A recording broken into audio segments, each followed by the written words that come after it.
Se invita a los presentes. Es cuanto, presidente. De conformidad con los acuerdos de esta sesión,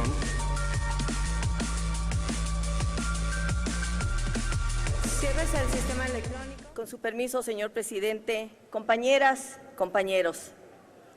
Hoy estamos discutiendo, analizando y votaremos un asunto de la mayor importancia. Hay tres cuestiones que lastiman profundamente en estos días a nuestro país. Una es la terrible, la gravísima crisis de inseguridad nacional. La violencia y el baño de sangre son insoportables. Hay otro asunto que lesiona a la gente, a la población en México, y es la terrible y grave situación económica. La gente está desesperada.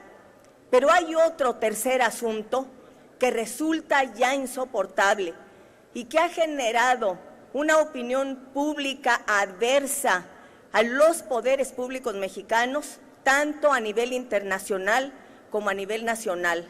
Es la corrupción, esa corrupción que brota por distintos lados y que tiene que ser enfrentada.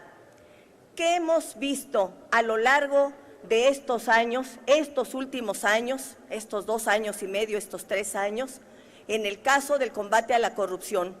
Enormes resistencias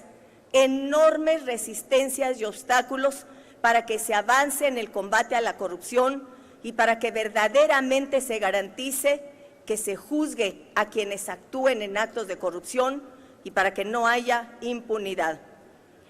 El PRD ha presentado aquí en la Cámara de Diputados desde su inicio un planteamiento, una propuesta, porque consideramos que efectivamente tiene que ser desde arriba, empezando por el titular del Ejecutivo, en donde se garantice que no se pueda admitir y que no hay impunidad de ningún acto de corrupción. Hemos propuesto la reforma al artículo 108 constitucional, pero además parecería que es algo inaceptable, inadmisible, porque se caerían las instituciones y se generaría ingobernabilidad si se juzgara al presidente de la República por actos de corrupción. Nada más absurdo.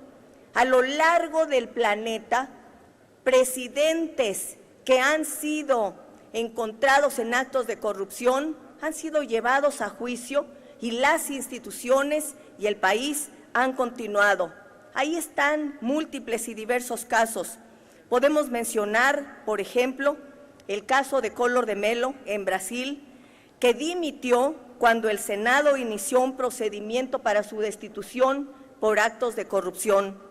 Ahí está el caso de Carlos Andrés Pérez en Venezuela, que fue juzgado por malversación de fondos. Ahí está el caso de Nicolás Sarkozy, que también fue inculpado por delitos de corrupción activa y de tráfico de influencias. Y en Estados Unidos, un presidente como Nixon fue llevado a juicio y dimitió por el escándalo de Watergate. Y aquí se considera que el presidente no puede ser tocado y que solamente en casos de traición a la patria podría ser juzgado. Esto es inaceptable absolutamente. Y un sistema nacional anticorrupción, para que sea completo, tendría que incluir la reforma al artículo 108 constitucional. ¿Qué dice el artículo 108 constitucional? Señala que son responsables los servidores públicos y habla de las responsabilidades de servidores públicos y tipifica como servidores públicos a los representantes de elección popular. El presidente de la República tendría que estar incluido y señala que esos representantes, esos servidores públicos, serán responsables por violaciones a esta Constitución, así como por el manejo indebido de fondos y de recursos federales. Debería incluirse al presidente de la República. Tenemos claro que no es así y que tenemos todavía un trecho por delante que caminar. Pero en esta reforma que hoy estamos discutiendo a la Constitución, muy importante por cierto, y resultado de la presión de la opinión pública nacional e internacional, y aquí queremos hacer un reconocimiento a organismos de la sociedad civil como la Red por la Rendición de Cuentas, como Fundar, como México Evalúa y otros más, que han presentado propuestas puntuales y que han sido recogidas. Yo diría que este planteamiento, que es muy importante, siendo insuficiente todavía, al mismo tiempo encuentra resistencias y obstáculos. Apenas ayer, en la reunión de CONAGO, reunidos los gobernadores en Durango con el presidente de la República, expresaron sus dudas sobre este Sistema Nacional Anticorrupción, porque se señala la posibilidad, no la posibilidad, sino la facultad a la Auditoría Superior de la Federación para que también tenga conocimiento y haga una fiscalización y auditorías a asuntos de uso de recursos en el ámbito estatal y municipal. Hay quien señala, y ya hemos visto los argumentos presentados públicamente desde los estados y los municipios, que esto sería una violación a la soberanía de las entidades. Hay que decir que más del 90% de los recursos que se utilizan en los estados son recursos votados aquí, son recursos federales y deberían ser y deben ser fiscalizables. ¿Por qué no van a ser fiscalizables?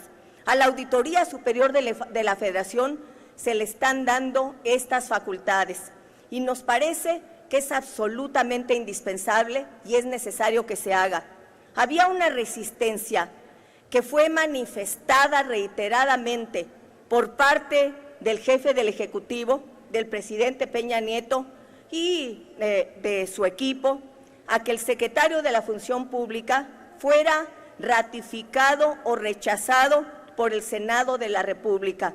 Finalmente, esta opinión pública nacional e internacional ha logrado que se dé un acuerdo, una decisión de aceptar que sea el Senado de la República quien ratifique o rechace ese nombramiento. Yo enumeraré algunas de las cuestiones que me parecen más relevantes, pero no quiero dejar de señalar, compañeras y compañeros, que esto que hoy espero que votemos a favor apenas es el inicio.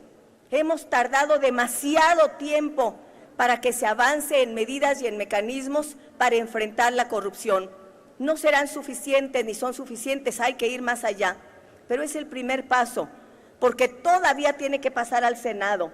Y a mí me sorprendió ver en declaraciones en la prensa que desde el Senado se señaló que una vez que aquí hubiera sido, de ser el caso, aprobada esta reforma a la Constitución, la revisarían en abril.